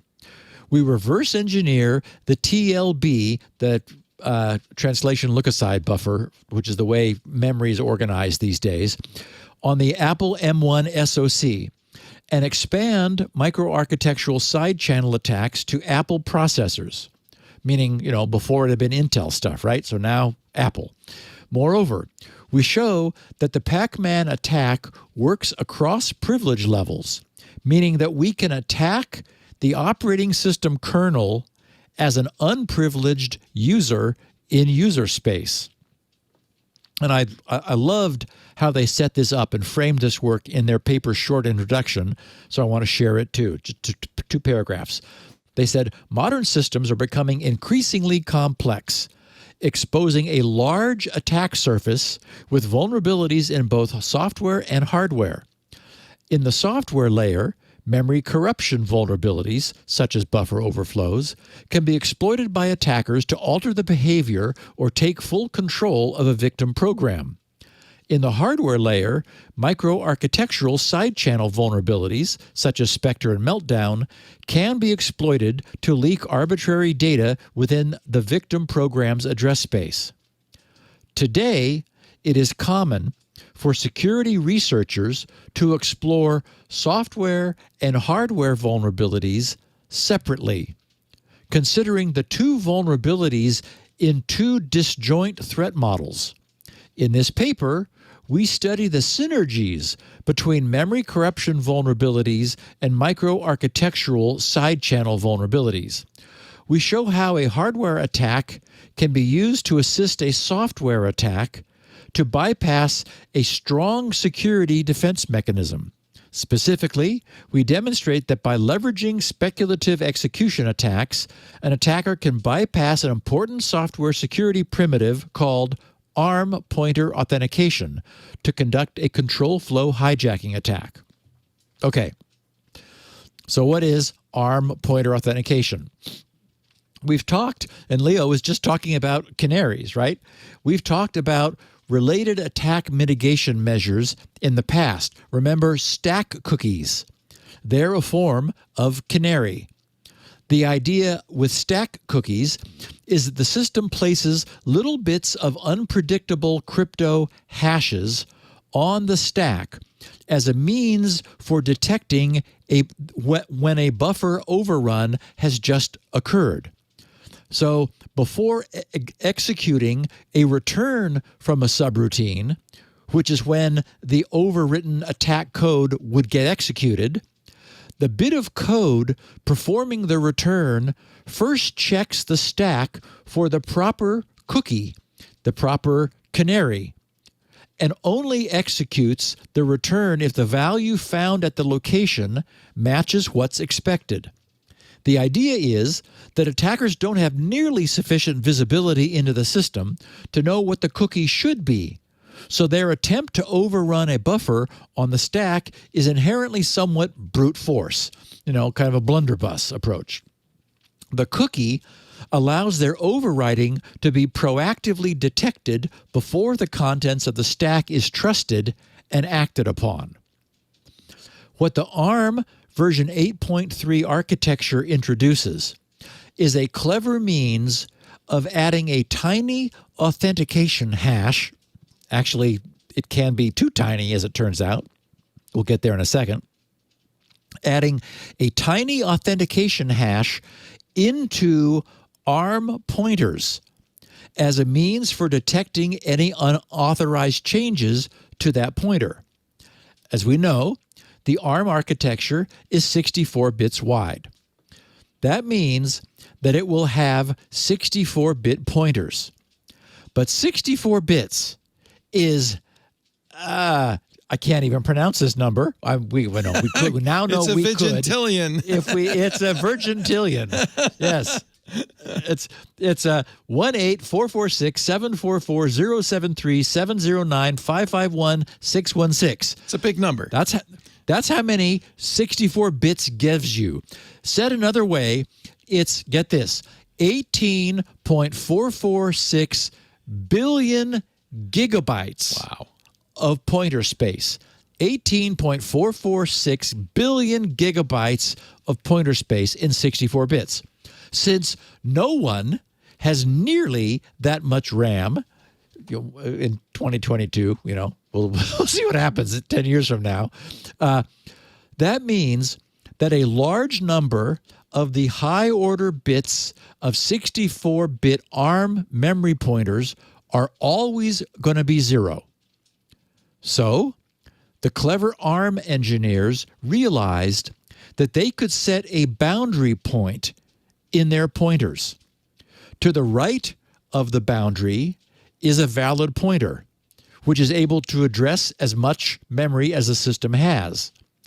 And to the left of the boundary, using all of the bits, the high-order bits, which are always going to be 0 because because the system doesn't have enough memory for them to ever come into use, those can now be cleverly used to validate the bits on the right. Here's how the MIT guys described this. They said memory corruption vulnerabilities pose a significant security threat to modern systems.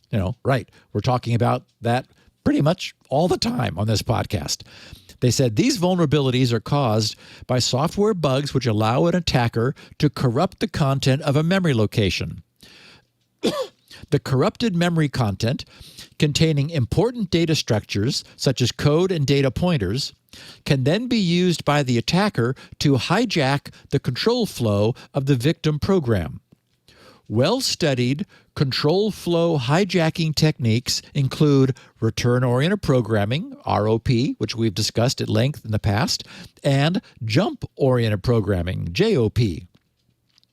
In 2017, ARM introduced pointer authentication, PA for short, into ARM v 8.3 as a security feature to protect pointer integrity. Since 2018, pointer authentication has been supported in Apple processors, including multiple generations of mobile processors and the recent M1, M1 Pro, and M1 Max chips. Multiple chip manufacturers, including ARM, Qualcomm, and Samsung, have either announced or are expected to ship new processors supporting pointer authentication. In a nutshell, they wrote, pointer authentication is currently being used to protect many systems and is projected to be even more widely adopted in the upcoming years. Pointer authentication makes it significantly more difficult for an attacker to modify protected pointers in memory without detection. Pointer authentication protects a pointer with a cryptographic hash. This hash verifies that the pointer has not been modified, and it's called a pointer authentication code, or PAC for short. Okay, so this is really clever. It essentially makes 64-bit pointers self-authenticating, such that any change to any of the pointer's 64 bits will trigger a protection fault and cause the operating system to immediately terminate the offending program. The Achilles heel of this approach is that there are not a large number of authentication bits available. In the case of Mac OS version 12.2.1, which extravagantly uses 48 of the total 64 bits for valid pointers, only 16 bits remain available for the authentication role. As we know, 16 bits is a famous number. It's 64K. That's the total number of possible combinations that can be taken by any 16-bit value. Again, here's what the researchers describe. They said, considering that the actual address space in a 64-bit architecture is usually less than 64 bits, less than that 18 billion gigabytes. For example, 48 bits on Mac OS 12.2.1 or 12.2.1 on M1, they said, pointer authentication stores the pointer authentication code, the PAC, together with the pointer in these unused bits. Whenever a protected pointer is used, the integrity of the pointer is verified by validating the PAC using the pointer value. Use of a pointer with an incorrect PAC will cause the program to crash. With pointer authentication in place, an attacker who wants to modify a pointer must correctly guess or infer the matching PAC of the pointer after they've modified it. Depending on the system configuration, the size of the PAC, which ranges from 11 to 31 bits, may be small enough to be brute forced. However, simple brute forcing approaches cannot break pointer authentication. The reason is that every time an incorrect PAC is used, the event results in a victim program crash. Restarting a program after a crash results in changed PACs, as the PACs are computed from renewed secret keys every time the program runs. Moreover, frequent crashes can be easily captured by anomaly detection tools. The breakthrough that these guys achieved was finding a way to successfully brute force probe for the proper authentication code given a modified pointer. By doing that, they're able to make up their own PAC for whatever pointer value they need. So the final piece of description I'll share from their paper is the PACMAN Attack. In this paper, we propose the PACMAN Attack, which extends speculative execution attacks to bypass pointer authentication by constructing a PAC oracle. Given a pointer in a victim execution context, a PAC oracle could be used to precisely distinguish between a correct PAC and an incorrect one without causing any crashes. In other words, exactly what's needed for brute forcing. They said, we further show that with such a PAC oracle, the attacker can brute force the correct PAC value while suppressing crashes and construct a control flow hijacking attack on a pointer authentication enabled victim program or operating system. The key insight, they said, of our PACMAN attack is to use speculative execution to stealthily leak PAC verification results via microarchitectural side channels. Our attack works relying on PACMAN gadgets. A PACMAN gadget consists of two operations. First, a pointer verification operation that speculatively verifies the correctness, or not, typically, of a guessed PAC. And two, a transmission operation that speculatively transmits the verification result via a microarchitectural side channel. So these guys have gotten very clever. But then bad guys are too.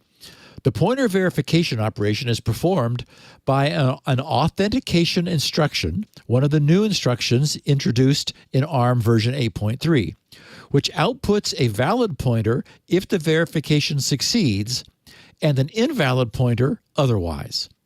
The transmission operation can be performed by a memory load store instruction or branch instruction taking the output of the pointer as an address.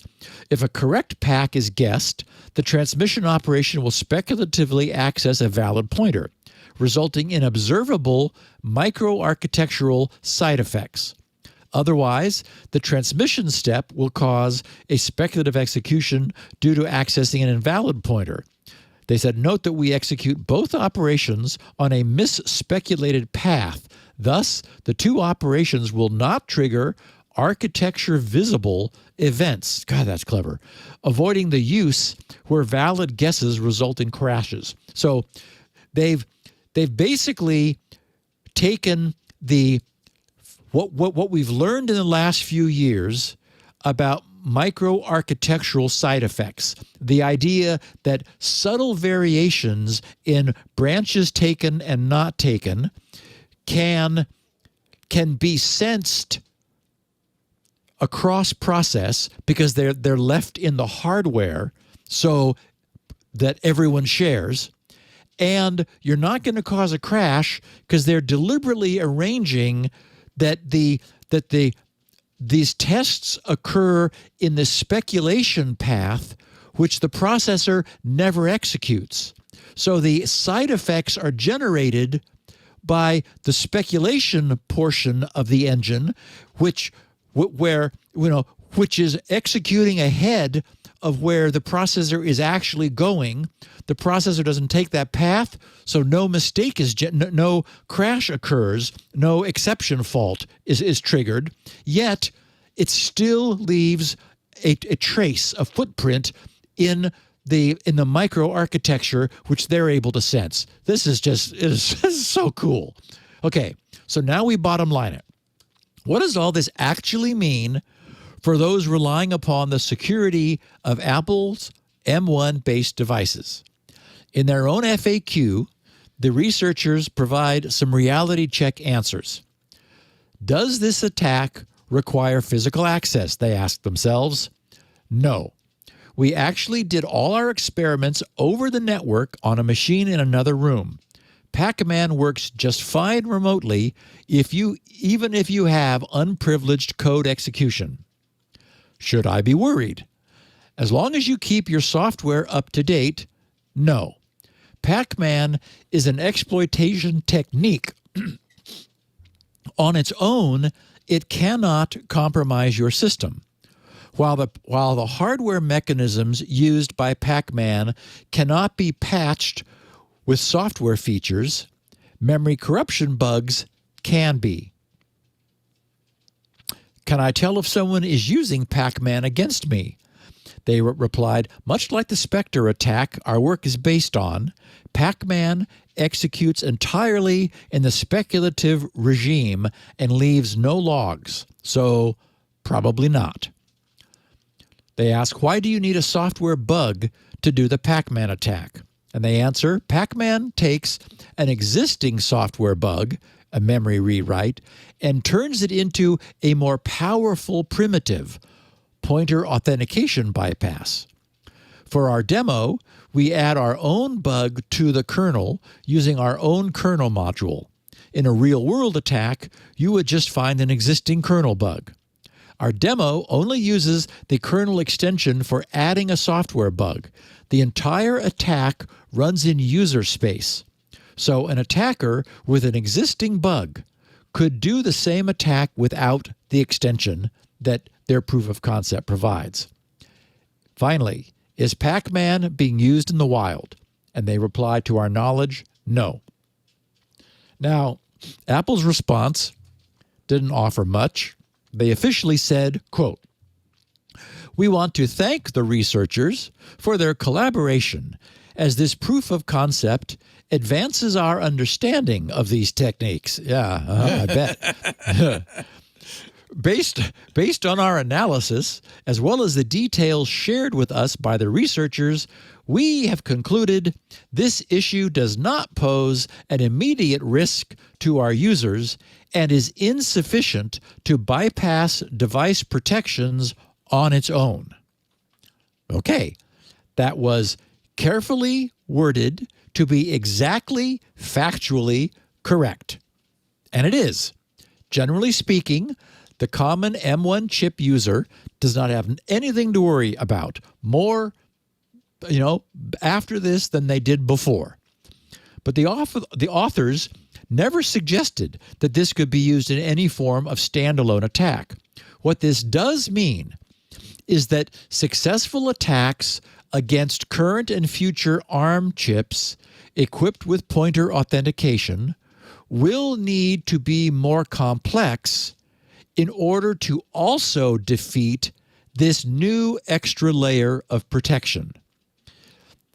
Because the protection is there and it's good, but the attacks are going to have to be more complex to defeat it, and they can.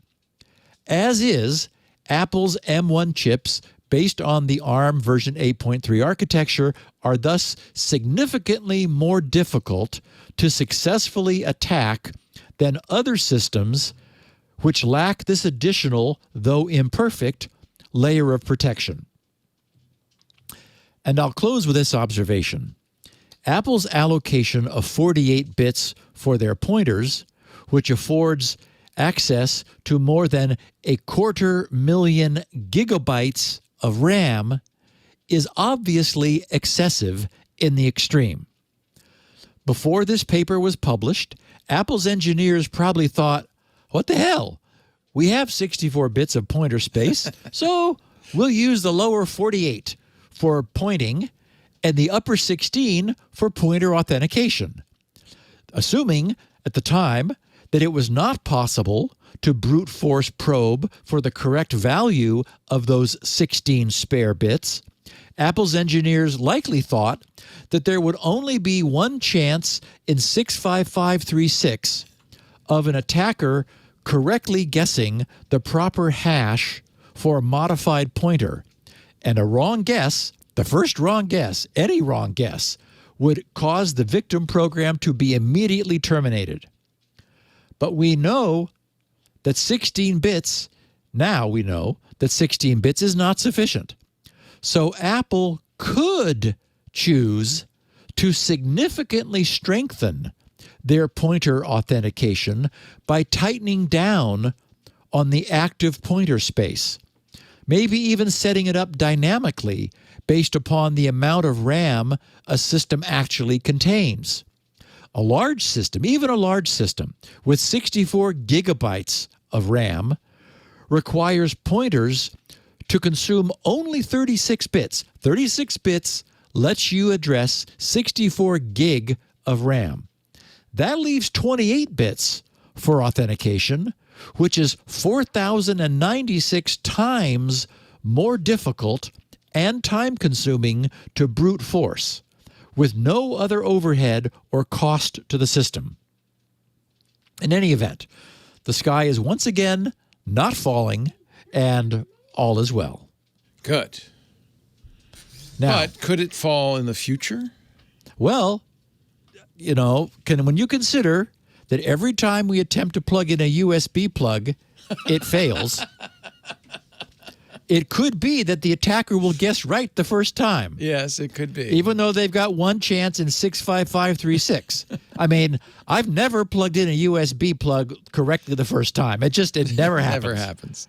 Which demonstrates, like that black cat, remember, that kind of flickered. Two cats walked by the Matrix, and that represented a glitch in the Matrix. Yep. We got a glitch here. You know, the best thing about USB Type-C is that, you know, this may actually be an attempt to cover up this bug. It's hiding the glitch. I think Yes. you're right. Now it doesn't matter. You'll get it right the first time every time. So and they with say, time, those old Type A connectors, they'll fade away. And this bug, in reality, that made it very possible. I mean, someone is thinking, boy, those humans are dumb. Look at them. Every time they try to plug in those USB never things, notice. you know, we can't change the code in the simulation now. It's running. We cannot patch it on the fly. So we just have to put up with this bug in USB Type A connectors. But now those are going to fade into the past. We're going to get Type C, and nobody will even know. Oh, see? Brilliant. Brilliant. That Matrix, it knows what it's doing. Well, thanks for joining us on the Red Pill edition of Security Now. Mr. Steve Gibson lives at SGGRC on the Twitter if you want to leave him a DM. He also has a little website he calls grc.com, the Gibson Research Corporation. What he's researching right now, SpinRite 6.1. SpinRite 6 is current, world's best mass storage maintenance and recovery utility. 6.1 is imminent. And if you buy 6.0 now, you'll get 6.1 when it comes out. You can also participate in the development of 6.1. You can also find this show there. He has a couple of unique versions, a 16 kilobit audio version. Why don't you do 8-bit? Why not just go all the way? 4-bit audio. We would call that the Minecraft edition. Yeah, 8-bit audio. 16-bit audio, which is smaller, obviously, than the normal 64 kilobit audio. He also has transcripts, which are actually very handy for searching and reading. And, of course, the 64 kilobit audio, the standard version. That's all at grc.com. While you're there, check out all the wonderful goodies Steve makes available to you for free. And, of course, his bread and butter, SpinRite. We have audio and video on our website, twit.tv/SN. There's a YouTube channel with a video dedicated to Security Now. Just search YouTube for Security Now. You'll also be able to subscribe because it's a podcast. As soon as we're done editing this thing, cleaning it all up, polishing it up, we'll put it out on the internets, and you can get it just by subscribing in your favorite podcast player. If your podcast player has ratings, leave us a 5-star, would you? Let the world know. Everybody needs to know. I mean, this was clearly a 5-star episode. I don't know how you can get any better than this one, but we'll find out next week. That's for sure. We do the show every Tuesday. We try to do it around 1:30 Pacific. If Leo isn't a laggard and slug, 1:30 to 2, something like that, Pacific. 1:30 is 4:30 Eastern, 20:30 UTC. The live streams are live.twit.tv.